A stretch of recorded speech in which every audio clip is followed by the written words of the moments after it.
audio wrapping is a problem where it's a form of clipping distortion where the waveform, rather than going up and hitting a flat, it comes up and comes on the bottom.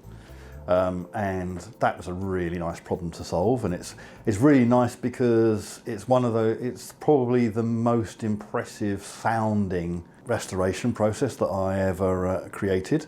Wrapping sounds absolutely terrible. It's a totally unnatural process from the point of view of environment. So to human ears, it sounds absolutely terrible. You can't make head or tail out of what's going on in the signal.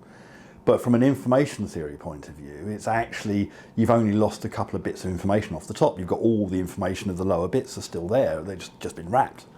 And so developing a process that actually did a really good job of working out what those most significant bits would be and replacing it. And when you do this process, it just sounds amazing. You go from something which was unintelligible to something that was perfect. I'm very keen on mathematics and theory and there being some rigor behind the processes that are involved.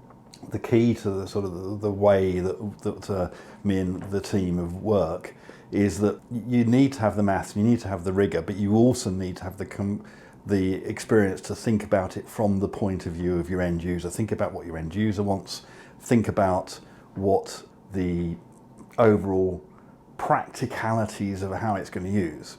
There's a lot of nice maths behind the algorithm, but having nice maths doesn't matter if you don't get a nice sounding result, and it doesn't matter if you don't get a result that doesn't work the way that the user wants it to work. So you need to be able to have, as a commercial audio researcher, you do need to be able to bridge that gap of the maths and the sort of a really good fundamental understanding of the maths and the ideas behind the processes that you're doing, and what's actually the commercial real world.